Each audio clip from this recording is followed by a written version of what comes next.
सृष्टि बचपन से ही दिखने में सुंदर नहीं थी, लेकिन अमीर बाप की बेटी सृष्टि पर उसकी माँ जान छिड़कती। मेरी बेटी कितनी प्यारी है, भगवान सबको सृष्टि जैसी बेटी दे। सृष्टि धीरे धीरे बड़ी होती है।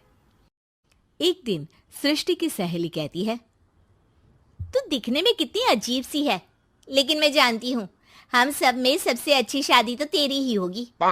तेरे पापा अमीर जो हैं। और बता नहीं सकते यार, दहेज तो हर कोई देता है, ये क्या ज्यादा ले जाएगी अपने पति के लिए? अरे बड़े शहर में कोठी है इसके पापा की। अरे पापा की है ना, कौन सी इसकी है? इसकी होती तब तो कोई भी लड़का इससे शादी कर लेता। अरे पापा की मतलब पापा की है तो मेरी ही है ना? किसने कहा? अब तेरी तो तब होगी ना जब तेरा भाई ना हो। वैसे भी शादी के बाद सारी प्रॉपर्टी भाई के नाम होती है। सृष्टि समझ जाती है कि उसे किसी भी हालत में माँ बाप की सारी प्रॉपर्टी को अपने नाम करना है, लेकिन कैसे? एक दिन सृष्टि का भाई शीनू कहता है, बहन क्या कर रही है? तुझसे एक बात करनी है। अरे हाँ हाँ करना, मैं तो तेरी बहन हूँ। बहन मेरी लाइफ में ना एक लड़की है, बहुत अच्छी है। मैं सोच रहा हूँ माँ और पापा से बात करूँ शादी के लिए। सृष्टि को समझ में आ जाता है कि भाई की शादी होते ही भाभी उसे एक दिन भी घर में बर्दाश्त नहीं करेगी। क्या बात है भाई, बताना कौन है वो? यार वो बहुत अच्छी लड़की है, पढ़ी लिखी है, मेरे साथ जॉब भी करती है। बस एक प्रॉब्लम है। प्रॉब्लम? क्या प्रॉब्लम है भाई? यार वो शादीशुदा है, लेकिन उसके पति ने उसे सिर्फ इसलिए छोड़ दिया क्योंकि उसके माँ बाप दहेज नहीं दे पाए। सृष्टि ये सुनकर न जाने क्यों खुश हो जाती है। अरे भाई तो क्या हुआ, लड़की तुझे तो पसंद है ना? शीनू को लगता है कि बहन उसे समझ रही है। वो इस बात से अनजान होता है कि उसकी बहन की मंशा पूरा घर हड़पने की है।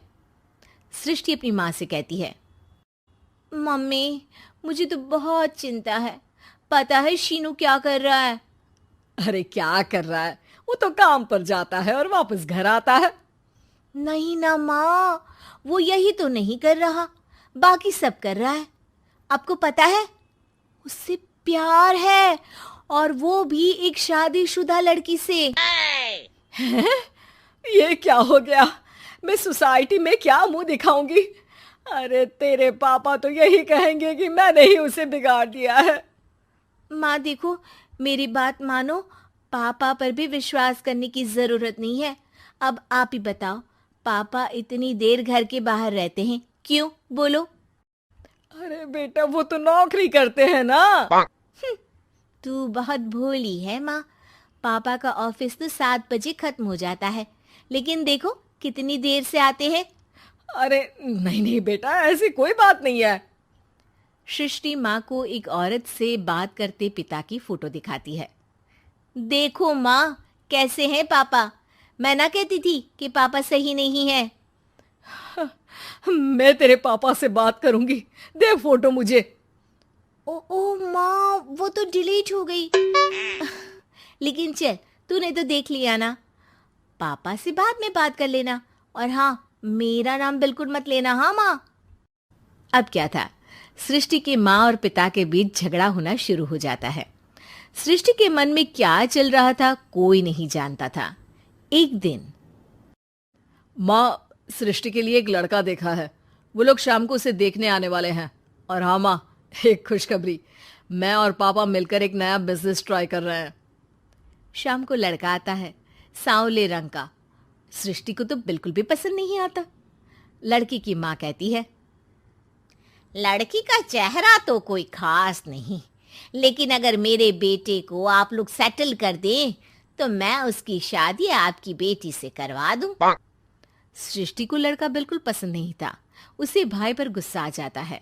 लड़के वालों के जाने के बाद कहती है, माँ देखा शीनू मेरे लिए कैसा लड़का लेकर आया, न दिखाने लायक न सुनने लायक, सेटल भी नहीं, वो भी हम करे।